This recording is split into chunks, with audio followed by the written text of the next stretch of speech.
koobka adduunka ee FIFA 2020 ayaa ka furmay Qatar 20 November wadar ahaan 32 xul ayaa la daawan doonaa muddo bil ah ayadoo finalka la qorsheeyay in la diyaariyo 18 December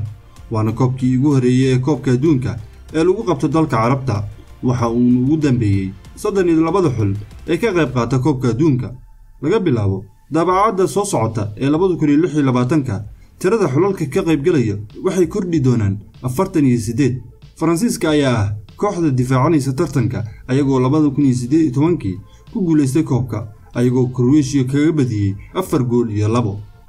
hadaba aanu eegno 10 arrimo oo xiiso leh oo ku saabsan koobka adduunka ee Qatar 2022 kow waa koobkii adduunka ee ebed ugu qaalisanaa sida laga soo xigtay Bloomberg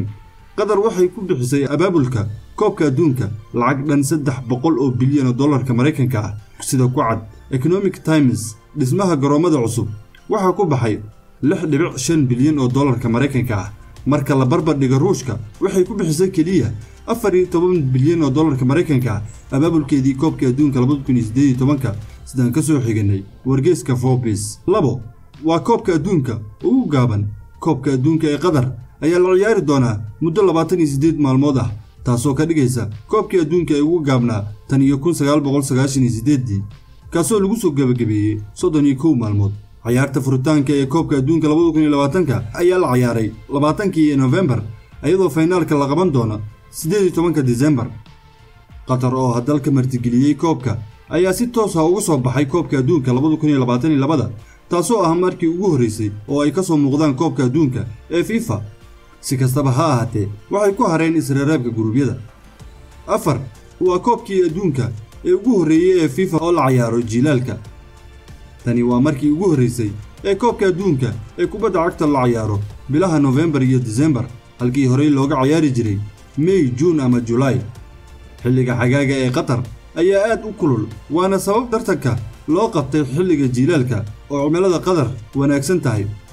si kastaba ha ahaatee tani ayaa keentay inay qaribmaan jadwalka horyaalada Yurub oo qaybtiisii koowaad maraya 5 waa markii ugu horeysay oo ay koobka adduunka wada ciyaarayaan ciyaaryahankii ugu da'da yaraa ebed iyo kan ugu da'da weynaa tartanka Moukoko oo ah 18 jir oo u dhashay dalka Jarmalka ayaa ah ciyaaryahanka ugu da'da yar ee ka qayb galaya koobka adduunka 2022 horyaalka Bundesliga 2022 wuxuu ka caawiyay Borussia Dortmund 3 assist iyo 6 gool ciyaaryahanka ugu da'da weyn waa goolyahanka Masar Asim Al-Haidari oo ah 45 jir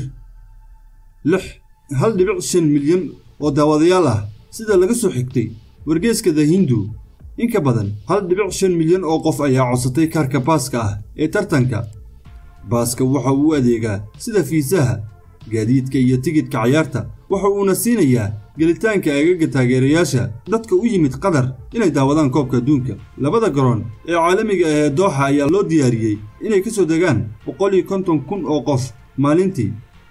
inta uu socdo tartanka sida ku cad wargeysyada caalamka ku dhawaad 3 milyan oo tigidh ayaa la iibiyay bartamihii bishii October 5 bilyan oo daawadayaal ah sida ku xusan wargeyska TOI in ka badan 5 bilyan oo qof ayaa la filayaa inay daawadaan koobka adduunka 2022 taasi waa in ka badan kala bar dadka adduunka ku nool 8 wadankii ugu horeeyay oo Afrika ah oo yimaada semifinalka Morocco ayaa noqotay wadankii Afrikaana ugu horeeyay ama Carab ah oo u soo gudubta semifinalka ayadoo ka badisay wadamo waaweyn oo ku caanbaxay kubadda cagta sida Spain iyo Portugal shakhsiyan waxaan leeyahay FIFA Morocco koobka Afrika hal la keeno 9 ma jirto iibka khamriga Qatar ayaa mamnuucday in lagu iibiyo khamriga garoomada ciyaaraha koobka adduunka ee FIFA 2022 khamriga waxaa kaliya laga heli karaa hoteelada martigelinta